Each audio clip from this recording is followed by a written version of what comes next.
Hana. Bu, maafin Nadira. Nadira terpaksa menikah ini cuma buat ibu sembuh. Assalamualaikum sahabat Sinar Karomah. Bayangkan Nadira adalah seorang guru honorer sederhana yang tinggal di pinggiran kota Semarang. Hidupnya tak pernah mudah. Ayahnya telah tiada, dan ibunya menderita penyakit kronis yang membutuhkan biaya pengobatan besar. Sementara adiknya masih kuliah dan bergantung penuh padanya. Suatu hari, ketika rumah tangga mereka diambang kehancuran akibat utang dan ancaman dari rentenir, muncullah sosok Raditya, seorang duda kaya berusia 48 tahun, sahabat lama almarhum ayah Nadira. Raditya menawarkan bantuan lunas utang dan pengobatan ibu Nadira, dengan satu syarat, Nadira harus bersedia menjadi istrinya. Dengan hati yang remuk, Nadira menyetujui lamaran itu. Ia menikah bukan karena cinta, melainkan karena terpaksa. Namun semuanya berubah saat malam pertama tiba. Di balik sikap Raditya yang tenang dan lembut, ternyata tersembunyi rahasia besar yang membuat Nadira syok dan nyaris membatalkan pernikahannya. Malam itu bukan tentang hubungan fisik, tapi tentang masa lalu Raditya yang ternyata berkaitan erat dengan keluarga Nadira, dan rahasia itu mengubah segalanya.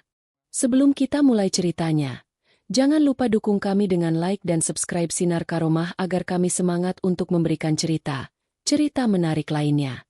Semoga semua yang like dan subscribe channel ini selalu diberi kesehatan, rezeki yang lancar, hati yang tenang, dan dimudahkan segala urusannya. Mari kita mulai ceritanya. Nadira menatap langit mendung dari balik jendela rumah kayunya yang mulai lapuk. Kota Semarang pagi itu tak seindah biasanya. Suara hujan semalam masih menyisakan tetesan di atap seng, dan di dalam rumah, ibunya terbatuk-batuk dengan napas tersengal. Nadira buru-buru menyeduh teh manis dan menyerahkannya ke tangan ibunya yang gemetar. "Mak, diminum dulu ya. Nadira udah telat mau ngajar," katanya pelan. Ia mengenakan kerudung coklat polos dan berjalan kaki ke sekolah tempat ia mengajar sebagai guru honorer. Gajinya hanya 400.000 per bulan, cukup untuk bertahan hidup seadanya. Tapi jauh dari cukup untuk biaya pengobatan ibunya yang mengidap gagal ginjal stadium lanjut. Dan yang lebih membuatnya gelisah adalah adiknya, Dimas, yang sedang kuliah di Yogyakarta. Belum tahu bahwa utang keluarga mereka sudah menumpuk hingga puluhan juta. Sore harinya, setelah pulang dari sekolah, Nadira mendapati ibunya pucat dan sesak napas. Baru saja ia hendak menelepon ambulans pinjaman, terdengar ketukan keras dari pintu depan. 3 pria berbadan besar berdiri di sana.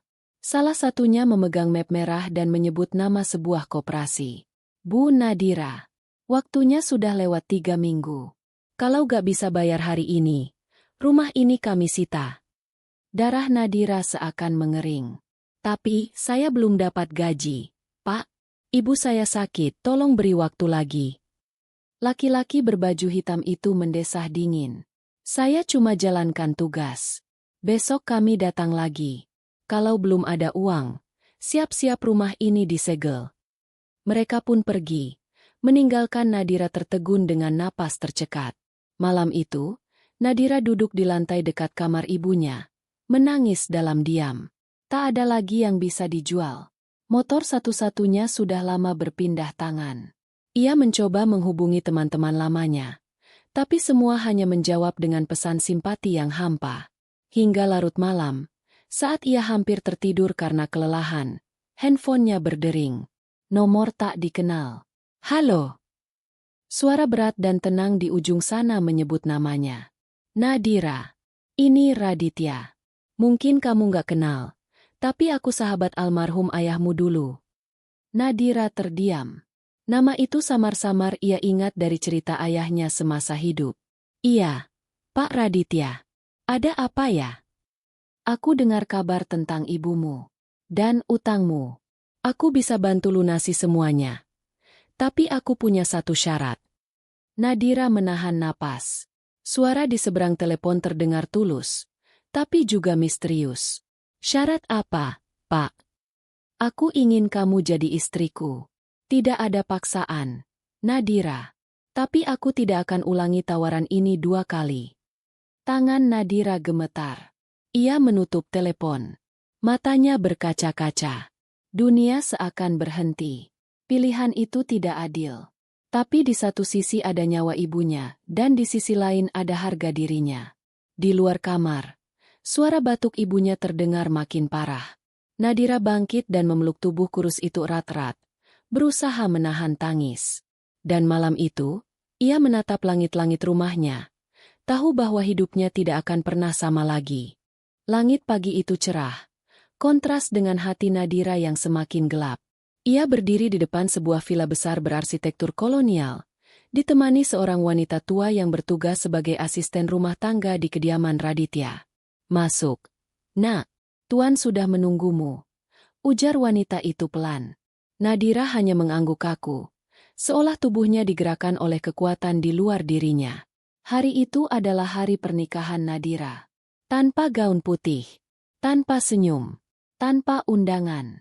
Hanya dua saksi, seorang penghulu, dan Raditya, duda kaya berumur hampir 50 tahun, yang berdiri tegap dengan wajah tenang dan mata tajam penuh rahasia. Ia memakai jas biru tua dan membungkuk hormat saat Nadira memasuki ruang tamu yang elegan namun sunyi. Pernikahan itu berlangsung cepat. Ijab kabul dibacakan. Nadira menjawab dengan suara pelan, nyaris bergetar. Setelah itu, suasana sunyi kembali menyelimuti ruangan. Raditya hanya menatapnya lama, lalu berkata, "Mulai hari ini, kamu gak sendirian, Nadira." Perkataannya terdengar hangat, tapi juga membuat Nadira makin tercekik. Bukan karena ia kasar. Justru karena Raditya terlalu lembut, terlalu teratur, seolah menyimpan sesuatu di balik sikap sopan itu. Ada sesuatu yang aneh dalam sorot matanya. Seperti seseorang yang tahu lebih banyak tentang dirinya daripada yang seharusnya. Setelah acara usai, Nadira dikantar ke kamar tamu khusus di villa tersebut. Ia duduk di tepi ranjang empuk yang seolah menertawakan dirinya. Dari rumah kayu reot ke tempat tidur berlapis satin. Tapi harga dari tempat tidur itu adalah pengorbanan. Nadira hanya memandang jendela dan memeluk dirinya sendiri. Sementara itu, Raditya berdiri di balkon, memandang ke arah taman luas dengan wajah muram. "Maaf, almarhum sahabatku. Aku harus melakukan ini, demi menebus semuanya," gumamnya lirih. Malam pun tiba. Nadira mengenakan gamis tidur berwarna putih susu, duduk kaku di ujung ranjang sambil memandangi bayangan dirinya di cermin besar. Ketika pintu diketuk pelan, tubuhnya langsung menegang. Raditya masuk, membawa secangkir susu hangat. "Tenang. Aku gak akan menyentuhmu malam ini. Aku cuma ingin kita bicara sebentar," ucapnya sambil duduk di sofa seberang ranjang. Nadira diam. Tangannya gemetar saat menerima cangkir itu. "Kenapa saya?" akhirnya ia bertanya. Raditya menghela napas dalam-dalam. "Karena aku janji sama ayahmu. Kalau suatu hari dia gak ada, aku yang harus jaga kalian. Tapi janji itu gak bisa jalan kalau aku cuma jadi donatur." "Tapi ini pernikahan bukan amal," kata Nadira dengan nada lirih dan nyaris menangis. "Aku tahu. Tapi ada hal yang lebih besar dari cinta, Nadira. Dan kamu akan tahu nanti." Ucapannya menggantung di udara seperti kabut yang tidak kunjung hilang. Malam itu, tidak ada pelukan, tidak ada kecupan. Hanya dua manusia asing yang terikat dalam akad, saling diam dalam kesunyian yang menyesakkan. Tapi Nadira tidak tahu bahwa malam itu hanyalah awal. Di balik kelembutan Raditya, tersembunyi sebuah masa lalu yang selama ini tak pernah ia ketahui, dan semua itu perlahan akan terkuak. 3 hari telah berlalu sejak pernikahan sunyi itu. Nadira mulai terbiasa dengan ritme kehidupan di villa. Ia bangun pagi, merawat taman kecil, lalu menemani ibunya yang kini sudah dipindahkan ke rumah sakit swasta terbaik berkat bantuan Raditya. Namun di balik semua kemudahan itu, hatinya tak pernah benar-benar tenang. Suatu sore, saat membersihkan rak buku tua di ruang kerja Raditya, Nadira menemukan sebuah bingkai foto lawas yang tersembunyi di balik tumpukan dokumen tua. Ia menyeka debunya pelan. Di dalam bingkai itu, terpajang foto ayahnya, bersama Raditya dan seorang wanita muda yang belum pernah ia lihat sebelumnya. Wanita itu berdiri di tengah, digandeng keduanya. Hatinya berdesir. Siapa wanita itu? Sebelum sempat membuka laci yang lain, langkah Raditya terdengar mendekat. Nadira buru-buru menaruh kembali bingkai itu. Tapi Raditya sudah berdiri di ambang pintu dengan tatapan dalam. "Jangan buka laci paling bawah," ucapnya tenang tapi tajam. Nadira gugup. "Maaf, saya cuma bersihin debu." Raditya mengangguk pelan, lalu menatap Ra itu cukup lama sebelum akhirnya berkata, "Wanita di foto itu bukan siapa-siapa. Sudah lama meninggal." Namun dari nada bicaranya, Nadira tahu ada yang disembunyikan. Terutama saat ia melihat jari Raditya menggenggam erat liontin di lehernya. Liontin yang bentuknya sama persis dengan milik almarhum ayahnya dulu. Malamnya, Nadira mencoba mengingat kembali cerita-cerita masa kecilnya. Tentang seseorang yang dulu pernah hampir menikah dengan ayahnya, tapi tiba-tiba menghilang karena skandal besar. Ibunya pernah menyebut nama Ratna. Dan saat ia mengucapkan nama itu pelan di depan Raditya keesokan harinya, reaksi lelaki itu sangat mencurigakan. Cangkir kopi di tangannya terjatuh. "Jangan pernah sebut nama itu lagi di rumah ini," katanya dengan nada dingin yang belum pernah Nadira dengar sebelumnya. Hening. Itu pertama kalinya Nadira melihat sisi lain dari Raditya. Bukan sebagai duda penyelamat yang lembut, tapi sebagai seseorang yang menyimpan luka masa lalu yang belum sembuh. Nadira mulai merasa ada sesuatu yang lebih gelap di balik semua ini. Ia mulai bertanya-tanya, apakah dirinya benar-benar hanya sekadar istri formal? Atau sebenarnya, ia adalah bagian dari rencana yang lebih rumit dan penuh dendam? Sementara itu, di luar villa, ada seseorang yang memotret aktivitas mereka diam-diam dari kejauhan. Kamera itu menangkap momen ketika Nadira menyiram tanaman dan Raditya mengawasinya dari balkon atas.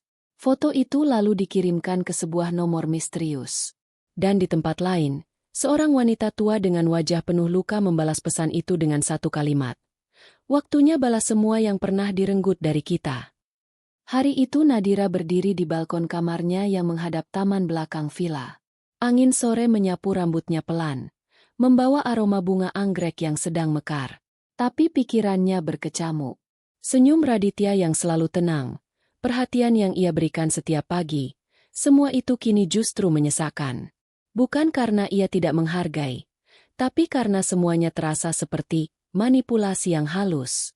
Sejak melihat foto lawas yang disembunyikan di ruang kerja, Nadira tahu bahwa pernikahannya bukan sekadar janji pada ayah. Ada yang lebih besar, ada yang tak dikatakan. Ia yakin, Raditya menyimpan rahasia masa lalu yang belum pernah ia buka ke siapapun. Petang itu, saat Raditya keluar kota menghadiri rapat perusahaan, Nadira memberanikan diri membuka kembali komputer kerja yang biasa digunakan suaminya. Dengan gugup, ia menyalakan layar dan mulai menelusuri file demi file, hingga akhirnya menemukan satu folder tersembunyi di drive eksternal. Namanya hanya 2 huruf. RR.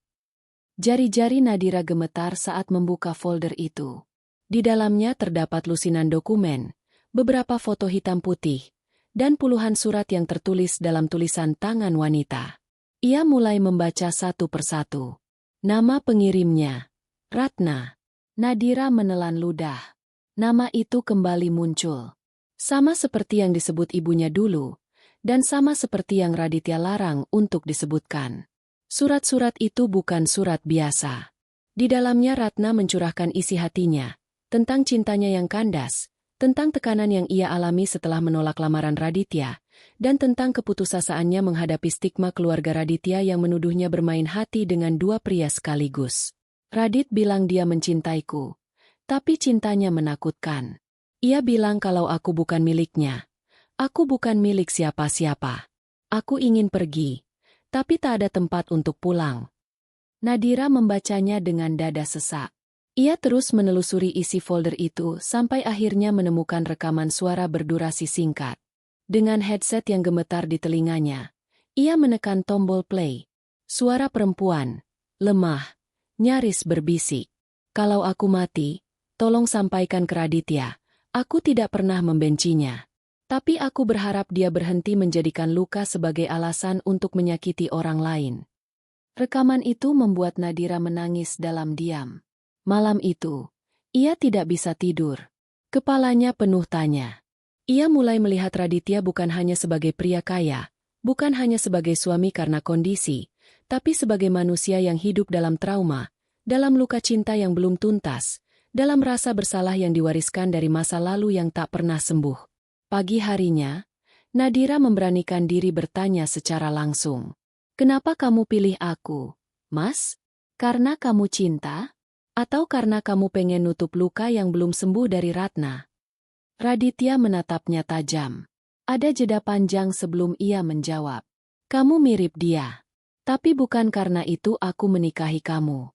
Aku takut luka itu ngebekas selamanya. Dir. Dan kamu semacam kesempatan terakhirku buat ngerti arti sembuh. Tapi kamu nggak menyembuhkan diri, Mas. Kamu cuma mengganti peran. Dulu Ratna, sekarang aku," ujar Nadira dengan lirih. Raditya terdiam. Tatapannya kosong, seperti sedang memutar ulang hidup yang ia sembunyikan selama ini. "Kamu benar. Dan mungkin aku salah dari awal." Hari itu Nadira berniat pergi. Ia tidak ingin hidup dalam bayang-bayang cinta yang belum selesai. Ia mulai mengemas barang-barangnya. Tapi saat sampai di gerbang villa, ia dihampiri oleh seseorang yang tak dikenal. Seorang wanita tua dengan wajah penuh bekas luka bakar dan mata tajam yang seolah menelanjangi pikirannya. "Kamu Nadira?" tanya wanita itu pelan. Nadira mengangguk gugup. "Iya. Aku dulu sahabatnya Ratna. Aku tahu semua tentang Raditya. Dan kamu harus tahu juga." Wanita itu lalu menyerahkan sebuah buku lusuh dengan pita hitam di sampulnya. "Ini milik Ratna. Aku simpan setelah pemakamannya. Karena waktu itu gak ada yang peduli." Sebelum Nadira sempat bertanya lebih jauh, wanita itu sudah melangkah pergi.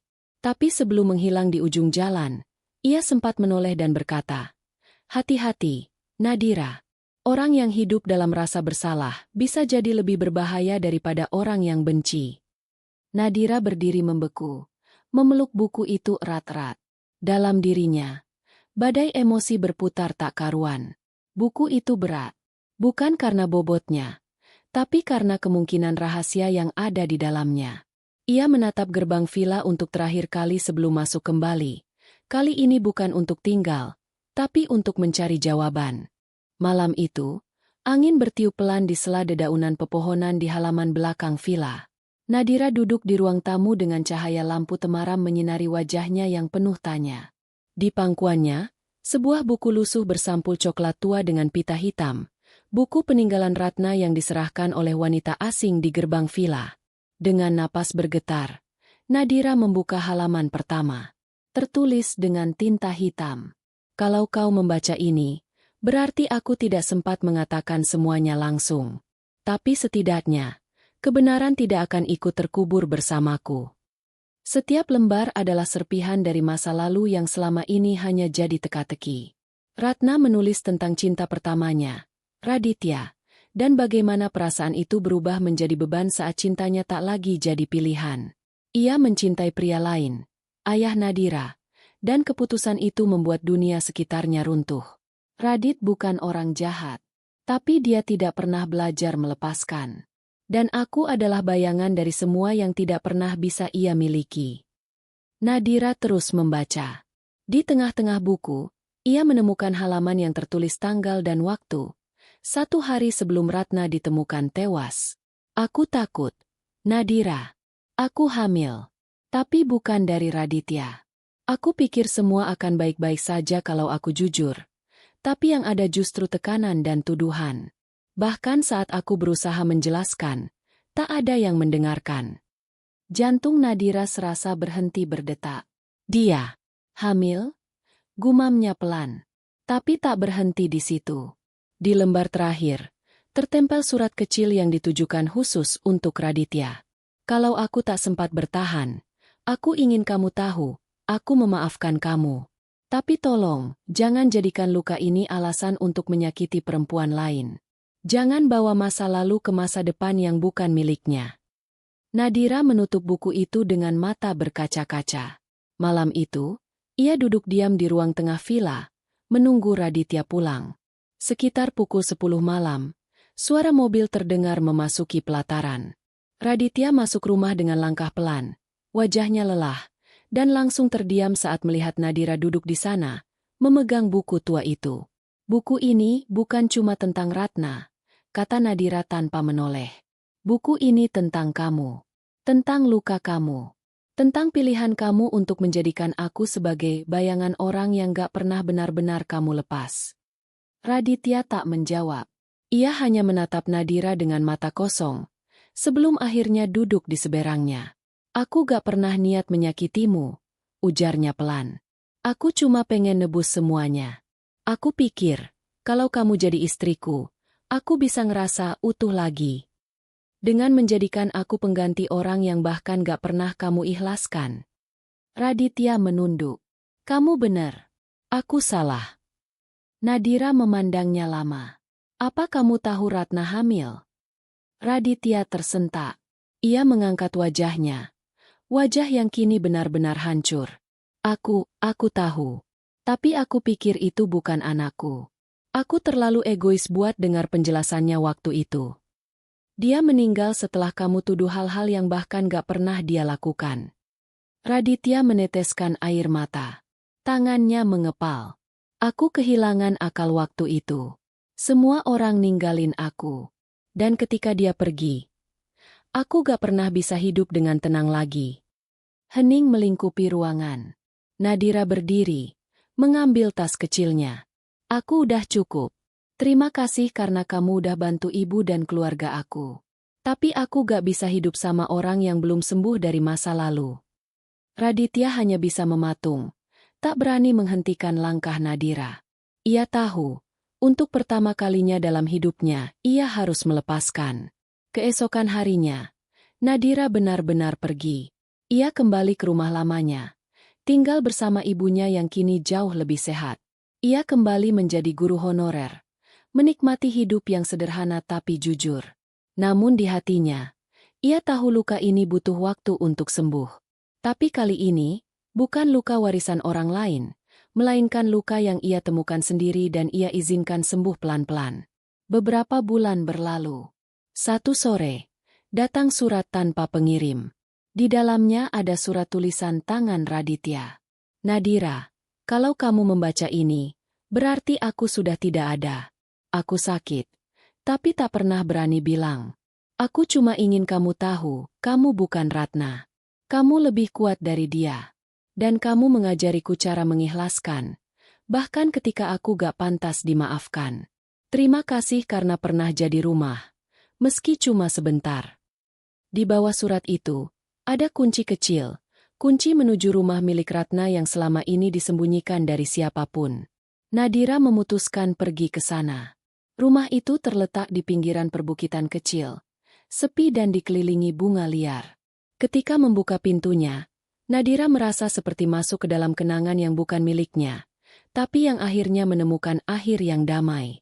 Di ruang tamu rumah itu, ia menaruh bunga putih dan surat balasan singkat. Untukmu, Ratna. Kamu layak dicintai tanpa rasa takut. Dan aku akan hidup bukan untuk menebus masa lalu orang lain, tapi untuk membangun masa depan yang benar-benar milikku sendiri.